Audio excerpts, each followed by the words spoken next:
Buenos días a todos. Seguimos con la lectura de Piense y hágase rico de Napoleón Hill. Una lección de perseverancia de 50 centavos. Poco después de que Darby se doctorase en la Universidad de los Porrazos y decidiera aprovechar su experiencia en el asunto de la mina de oro, tuvo la buena fortuna de estar presente en una ocasión que le demostró que no está muy lejos de no. Una tarde ayudaba a su tío a moler trigo en viejo molino. Se dirigía a una granja grande donde vivían cierto número de granjeros, arrendatarios de color. La puerta se abrió silenciosamente y una niña, hija de uno de los arrendatarios, entró y se situó junto a la puerta. El tío levantó la vista, miró a la niña y gritó con aspereza: ¿Qué quieres? Mi mamá dice que le mande 50 centavos, respondió humilde la niña. Ni hablar, replicó el tío, y ahora vete a tu casa. Sí, señor, dijo la niña, pero no se movió. El tío siguió con su trabajo, tan ocupado que no prestó atención a la niña y no se dio cuenta de que no se había marchado. Cuando volvió a levantar la mirada y la vio ahí parada, gritó: He dicho que te vayas a tu casa. Ahora márchate o te daré una paliza. Sí, señor, dijo la niña, pero siguió inmóvil. El tío dejó un saco de grano que estaba por echar en la tolva del molino, cogió una duela de barril y empezó a acercarse a la niña con una expresión poco tranquilizadora. Darby contuvo el aliento. Estaba seguro de hallarse a punto de presenciar una paliza. Sabía que su tío tenía un temperamento terrible. Cuando su tío llegó donde estaba la niña, ella dio un rápido paso al frente, le miró a los ojos y gritó con toda su fuerza: Mi mamá necesita esos 50 centavos.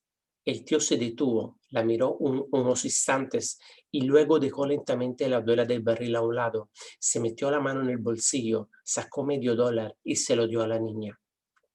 Ella cogió el dinero y se encaminó despacio hacia la puerta, sin quitar los ojos del hombre al que acababa de vencer. Después de que la niña se hubo marchado, el tío se sentó en una hamaca y permaneció mirando por la ventana durante más de 10 minutos. Estaba reflexionando, sorprendido, sobre la derrota que acababa de sufrir. Darby también se hallaba pensativo. Esa era la primera vez en su vida que había visto a una criatura de color dominar a un blanco adulto. ¿Cómo lo había hecho? ¿Qué le había ocurrido a su tío para que perdiera su ferocidad y se volviera tan dócil como un cordero? ¿Qué extraño poder había empleado esa niña para hacerse dueña de la situación? Estas y otras preguntas similares destellaban en la mente de Darby, pero no halló la respuesta hasta muchos años después, cuando me relató la historia. Curiosamente, el relato de esa inusual experiencia la escuché en el viejo molino, el mismo sitio donde su tío recibió la lección.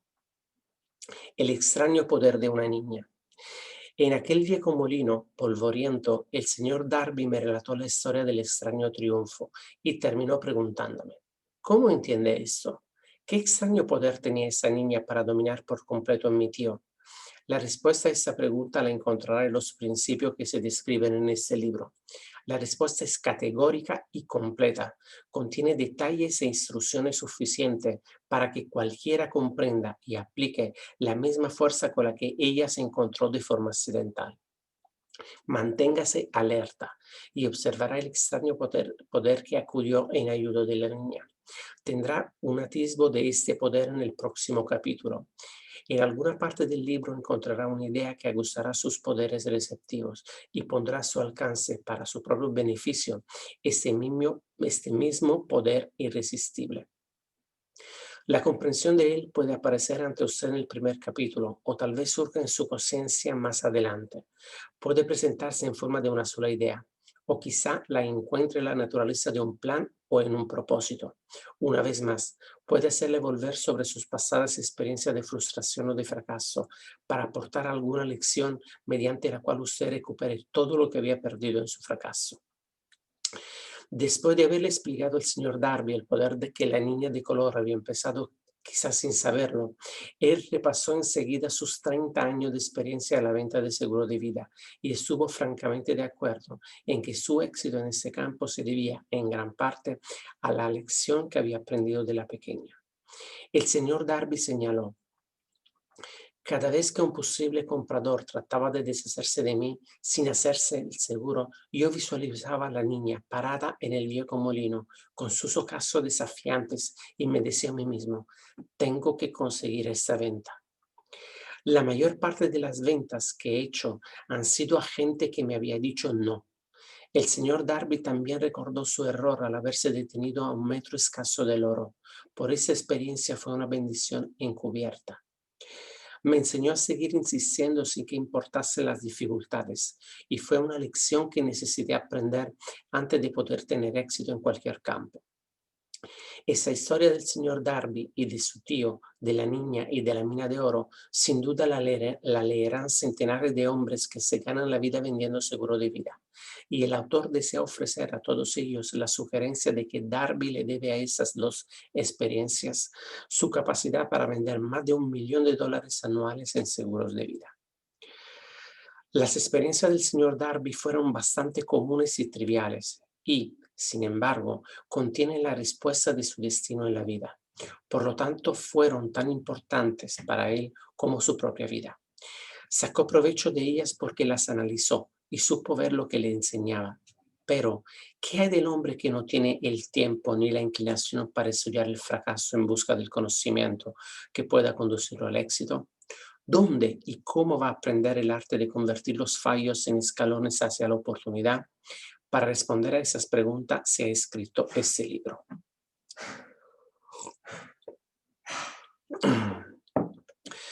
Todo lo que usted necesita es una buena idea. La respuesta se expone en una descripción de 13 principios, pero recuerde, a medida que vaya leyendo que la respuesta que quizá usted está buscando a las preguntas que le han hecho reflexionar en los misterios de la vida, puede encontrarla en usted mismo, a través de alguna idea, plan o propósito que tal vez surja en su cerebro durante la lectura.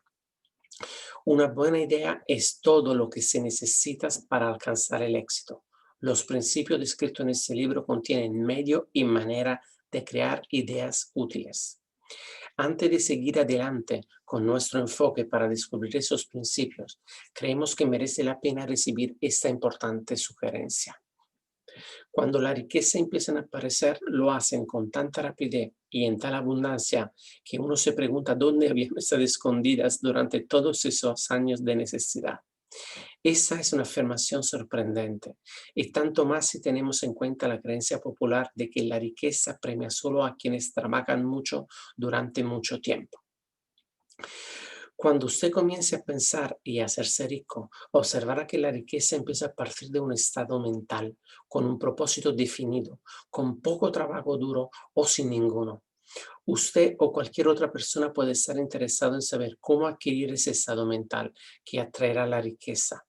He pasado 25 años investigando porque también yo quería saber cómo los ricos llegan a ser ricos. Observe con mucha atención.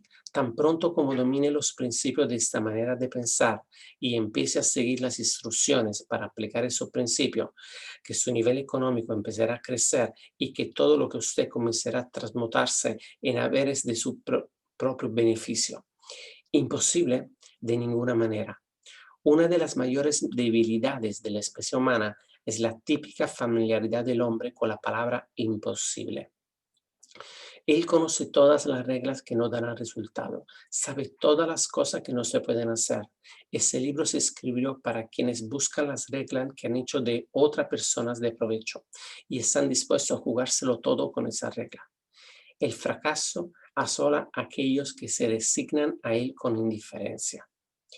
El objeto de ese libro es ayudar a todo lo que quiera aprender el arte de cambiar de enfoque del fracaso al éxito. Otra debilidad que se encuentra en conjunto en demasiadas personas es el hábito de venirlo todos y a todos por sus propias impresiones y creencias. Quienes lean eso creerán que jamás podrán pensar y hacerse ricos, porque sus hábitos de pensamiento se han empantanado en la pobreza, el deseo, la miseria, los errores y el fracaso. Esa persona desafortunada me recuerdan a un chino distinguido que fue a Estados Unidos a recibir una educación americana. Acudí a la Universidad de Chicago. Un día, el presidente Harper se encontró con ese joven oriental en el campus. Se detuvo a charlar con él unos minutos y le preguntó qué le había impresionado como la característica más notable del pueblo estadounidense. Bueno, replicó el estudiante, la extraña forma de sus ojos. Tienes unos ojos rarísimos. ¿Qué decimos nosotros de los chinos? Nos negamos a creer lo que no entendemos. Pensamos tontamente que nuestras propias limitaciones son el patrón adecuado de las limitaciones. Por supuesto, los ojos de los demás son rarísimos porque no son iguales a los nuestros. El imposible motor V8 de Ford. Cuando Henry Ford decidió fabricar su motor V8, quiso construir un motor con los 8 cilindros alojados en un solo bloque y dio instrucciones a sus ingenieros para que produjeran un prototipo del motor. El proyecto estaba ya volcado sobre el papel, pero los ingenieros acordaron que era de todo punto imposible embutir 8 cilindros en un motor de un solo bloque. Produzcalo de toda manera, dijo Ford, pero es imposible, replicaron ellos. Adelante, ordenó Ford, y no dejen de trabajar hasta haberlo conseguido, no importa cuánto tiempo haga falta. Los ingenieros pusieron mano a la obra. No tenían otra opción si querían seguir formando parte del equipo de Ford. 6 meses transcurrieron sin que tuvieran resultado. Pasaron otros 6 meses y todavía no habían conseguido nada. Los ingenieros probaron todos los planes concebibles para llevar a cabo el proyecto, pero aquello parecía incuestionable, imposible. Al cabo de un año, Ford se reunió con los ingenieros que volvieron a informarle de que no habían hallado manera de cumplir sus órdenes. Sigan con el trabajo, dijo Ford. Quiero ese motor y lo tendré. Continuaron haciendo pruebas y entonces, como por arte de magia, el secreto quedó desvelado. La determinación de Ford había ganado una vez más. Quizás esa historia no esté descrita con precisión de detalle, pero la circunstancia y el resultado son los correctos. Deduzca de ella, usted que desea pensar y hacerse rico, el secreto de los millones de Ford, sí puede. No tendrá que buscar muy lejos. Henry Ford tuvo éxito porque comprendió y aplicó los principios del éxito. Uno de ellos es el deseo, saber lo que uno quiere. Recuerde esta historia de Ford mientras lee y señale las líneas en que se describe el secreto de su extraordinaria proeza. Si puede hacer esto, si usted es capaz de poner el dedo en el particular grupo de principios que hicieron rico a Henry Ford, usted puede igualar su logro en casi cualquier oficio para el que esté preparado. ¿Por qué es usted el dueño de su destino? Cuando Henley escribió sus proféticas palabras, soy el dueño de mi destino, soy el capitán de mi alma, debería habernos informado de que nosotros somos los dueños de nuestro destino, los capitanes de nuestra alma, porque tenemos el poder de controlar nuestro pensamiento. Debería habernos dicho que nuestro cerebro se magnetiza con los pensamientos dominantes que llevamos en la mente y que por mecanismo que nadie conoce bien, esos imanes atraen hacia nosotros las fuerzas, las personas, las circunstancias de la vida que armonizan con la naturaleza de nuestros pensamientos dominantes.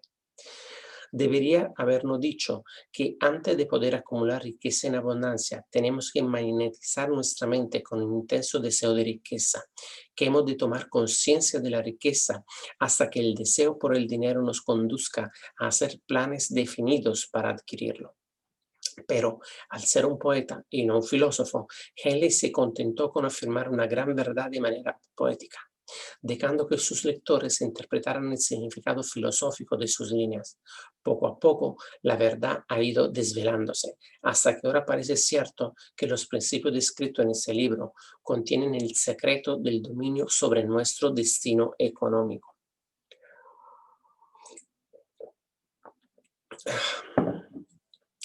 Principios que pueden cambiar su destino.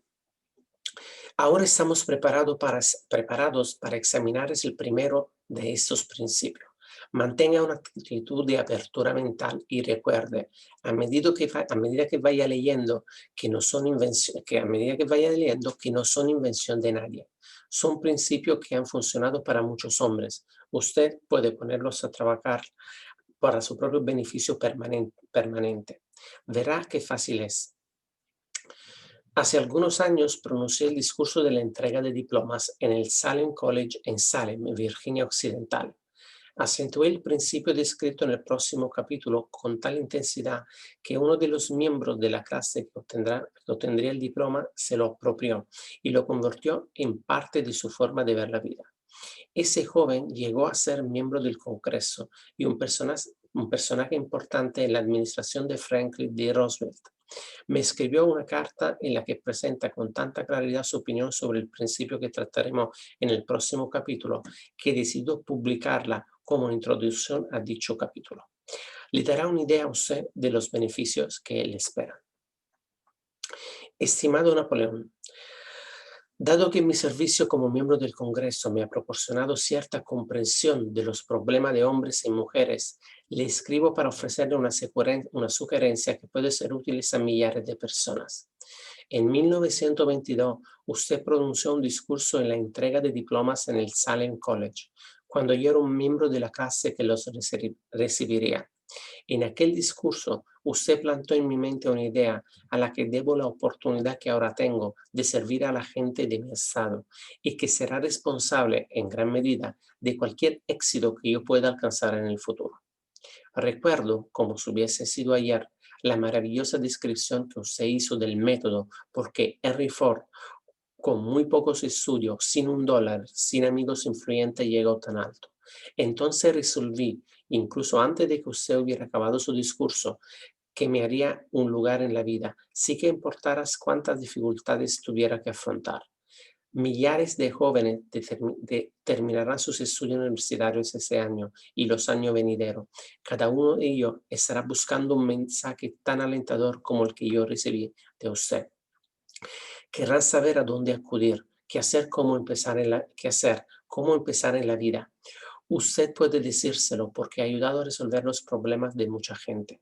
En Estados Unidos hay en la actualidad miles de jóvenes que quisieran saber cómo convertir sus ideas en dinero. Gente que debe empezar desde abajo, sin dinero y amortizar sus pérdidas. Si alguien puede ayudarles, es usted. Si publica el libro, me gustaría tener el primer ejemplar que salga de la imprenta, autografiado por usted.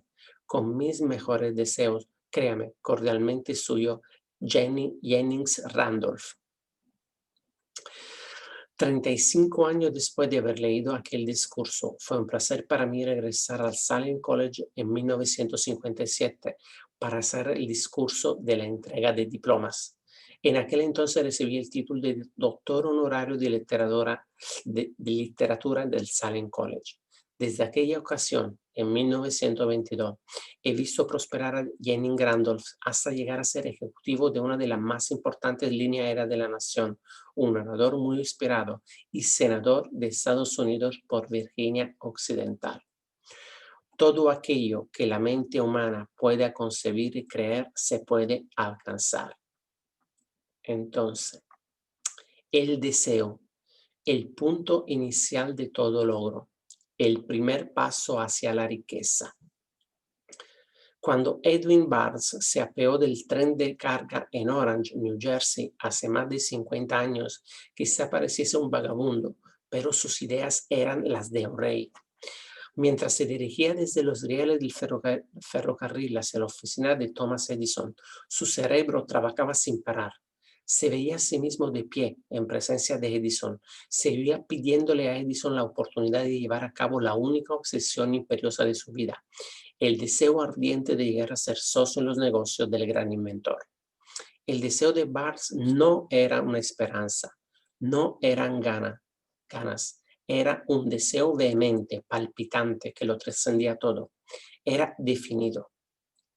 Algunos años después, Edwin Barnes volvió a pararse frente a Edison, en la misma oficina en que se había encontrado por primera vez con el inventor. En esta ocasión, el deseo se había convertido en realidad. Era socio de Edison. El sueño dominante de su vida se había vuelto realidad. Barnes tuvo éxito porque eligió un objetivo definido y puso toda su energía, toda su fuerza de voluntad, todos sus esfuerzos, todo en pos de ese objetivo. El hombre que quemó sus naves.